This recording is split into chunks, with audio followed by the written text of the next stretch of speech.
രജനി ഇപ്പോൾ നോർമലാണ്, പക്ഷേ കോമ്പിനേഷൻ സീനിൽ കമലായതുകൊണ്ട് വീണ്ടും വയലന്റ് ആയാലോ എന്നായിരുന്നു ഡോക്ടർ ചെറിയാന്റെ ചോദ്യം. ചികിത്സാ വേളയിൽ കമലിനോടുള്ള വിദ്വേഷം ഡോക്ടർക്ക് പലപ്പോഴും അനുഭവപ്പെട്ടതിനെ തുടർന്നാണ് അങ്ങനെ ഒരു സംശയം ഉന്നയിച്ചത്.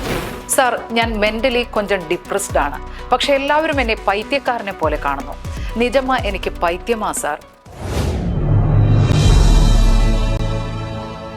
കെ.ബി. സാറിന്റെ നിർദ്ദേശപ്രകാരം രജനിയും കമലും രണ്ടു വഴിക്ക് പിരിഞ്ഞെങ്കിലും അലാവുദ്ദീനും അത്ഭുത വിളക്കും എന്ന ചിത്രത്തിനു വേണ്ടി ഇരുവരും വീണ്ടും ഒന്നിച്ചു ചേർന്നപ്പോൾ പഴയ ഈഗോ ക്ലാഷ് രജനിയിൽ വീണ്ടും വൈരാഗ്യമായി തലപൊക്കി. ഒറ്റയാനായി ജീവിച്ച അക്കാലങ്ങളിൽ അമിത മദ്യപാനം കാരണം ഒരുതരം മാനസിക വിഭ്രാന്തിക്ക് താൻ അടിമപ്പെട്ടിരുന്നുവെന്ന് തന്റെ ഭൂതകാലത്തെ പഴിച്ചുകൊണ്ട് രജനി തന്നെ പിന്നീട് പശ്ചാത്തപിച്ചുകൊണ്ട് പറഞ്ഞിട്ടുണ്ട്. വിഷു റിലീസ് പ്രഖ്യാപിച്ച പടം ഷെഡ്യൂൾ ബ്രേക്ക് ആയപ്പോൾ കലി തുള്ളിയത് നിർമ്മാതാവായിരുന്നു. അവശേഷിക്കുന്ന സീൻ ഷൂട്ട് ചെയ്യാതെ ചിത്രം റിലീസ് ചെയ്യാനായിരുന്നു നിർമ്മാതാവിന്റെ കൽപ്പന. കമലും രജനിയും തമ്മിലുള്ള ഒരു സംഘട്ടന രംഗമാണ് ഷൂട്ട് ചെയ്യാൻ ബാക്കിയുണ്ടായിരുന്നത്. അത് കഥയുടെ ഒരു ടേണിംഗ് പോയിന്റ് ആണ്. അതൊഴിവാക്കി ചിത്രം റിലീസ് ചെയ്യാൻ പറ്റില്ലെന്ന് സംവിധായകൻ തീർത്തു പറഞ്ഞു. ഏപ്രിൽ 14 എന്നൊരു ദിവസമുണ്ടെങ്കിൽ തന്റെ പടം തിയേറ്ററിൽ എത്തിയിരിക്കും. അതിനെതിരായി നിന്നാൽ സംവിധായകനെ ഞാൻ തട്ടുമെന്ന് നിർമ്മാതാവ് പരസ്യമായി ഭീഷണി മുഴക്കി. ലൈസൻസ് ഉള്ള ഒരു റിവോൾവർ തന്റെ സ്വയം രക്ഷയ്ക്ക് കയ്യിൽ സൂക്ഷിക്കുന്ന ആളായിരുന്നു അന്ന് ഹരിപ്പോത്തൻ. അത് കാരണം അദ്ദേഹത്തിന്റെ കൊലവിളി സംവിധായകനിലും പേടിയുണ്ടാക്കി. പടം വിഷുവിന് റിലീസ് ചെയ്യണമെങ്കിൽ അവശേഷിക്കുന്ന സീൻ പെട്ടെന്ന് തന്നെ ഷൂട്ട് ചെയ്ത് പോസ്റ്റ് പ്രൊഡക്ഷന് വിടണം. സംവിധായകൻ ആകെ പരിഭ്രാന്തിയിലായി. അദ്ദേഹത്തിന്റെ മാനസികാവസ്ഥ മനസ്സിലാക്കി എന്നോണം പ്രൊഡക്ഷൻ ഇൻചാർജ് രഘുവണ്ണൻ ഒരു പോംവഴി നിർദ്ദേശിക്കുകയാണ്. രജനിയെ ചികിത്സിക്കുന്നത് മലയാളിയായ ഡോക്ടർ ചെറിയാനാണ്. അദ്ദേഹത്തെ നേരിൽ കണ്ട് നമ്മുടെ അവസ്ഥ നമുക്ക് ബോധിപ്പിക്കാം. എന്തെങ്കിലും ഒരു പോംവഴി അദ്ദേഹം നിർദ്ദേശിച്ചെങ്കിലോ രഘുവണ്ണന്റെ തീരുമാനം സംവിധായകനും സ്വീകാര്യമായി തോന്നി.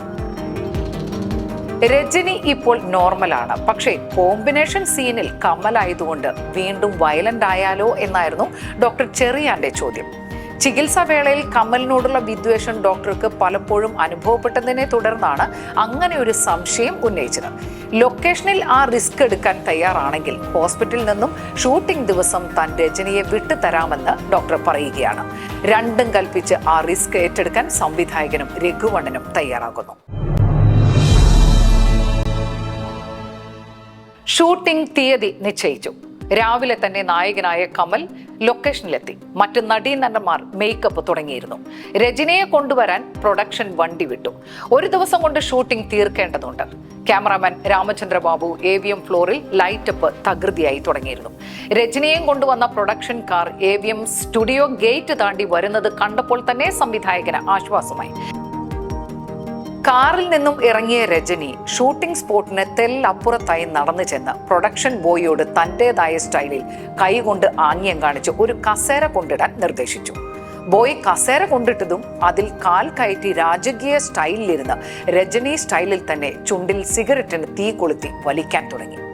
പന്തികേട് മണത്തെന്നോണം രജനിയെ അനുനയിപ്പിക്കാൻ ഒരു കസേരയുമായി സംവിധായകൻ രജനിക്ക് അഭിമുഖം ചെന്നിരുന്ന് ക്ഷേമം തിരക്കിയതും പെട്ടെന്ന് വയലന്റായി തന്റെ സോക്സിൽ ഒളിപ്പിച്ചിരുന്ന കത്തിയെടുത്ത് സംവിധായകന് നേരെ ചൂണ്ടി തമിഴിൽ "നീ ആരടാ, പെരിയ ഡയറക്ടറാ, ഞാൻ ആരെന്ന് ഉനക്ക് തെരിയുമാ?" അത് കേട്ടതും ഭീതിയോടെ സംവിധായകൻ അവിടെ നിന്നും പിന്മാറി. ഷൂട്ടിംഗ് നടക്കില്ല, റിലീസിംഗ് ഡേറ്റ് മാറ്റുകയേ നിവൃത്തിയുള്ളൂ എന്ന നിലപാടിലായി പിന്നീട് സംവിധായകൻ. ഒടുവിൽ കമൽ തന്നെ ഒരു പോംവഴി നിർദ്ദേശിക്കുകയാണ്. രജനി അനുസരിക്കുകയും പേടിക്കുകയും ചെയ്യുന്ന ഒരാൾ മാത്രമേ ഉള്ളൂ, കെ.ബി. സാർ. അദ്ദേഹത്തെ വിളിച്ചു വരുത്തിയാൽ ഷൂട്ടിംഗ് പുഷ്പം പോലെ തീർക്കാം. അല്ലാതെ ആർക്കും മുമ്പിലും രജനി വഴങ്ങില്ല. പക്ഷെ പുതിയ ചിത്രത്തിന്റെ ലൊക്കേഷൻ നോക്കാൻ കെ.ബി. സാർ ഔട്ട് ഓഫ് സ്റ്റേഷനിലാണോ എന്നൊരു സംശയം കൂടി കമൽഹാസൻ പങ്കുവെക്കുകയാണ്. സംവിധായകന്റെ അപേക്ഷ പ്രകാരം അപ്പോൾ തന്നെ കെ. ബാലചന്ദ്രൻ ലാൻഡ് ഫോണിൽ ബന്ധപ്പെടുകയാണ് കമൽ.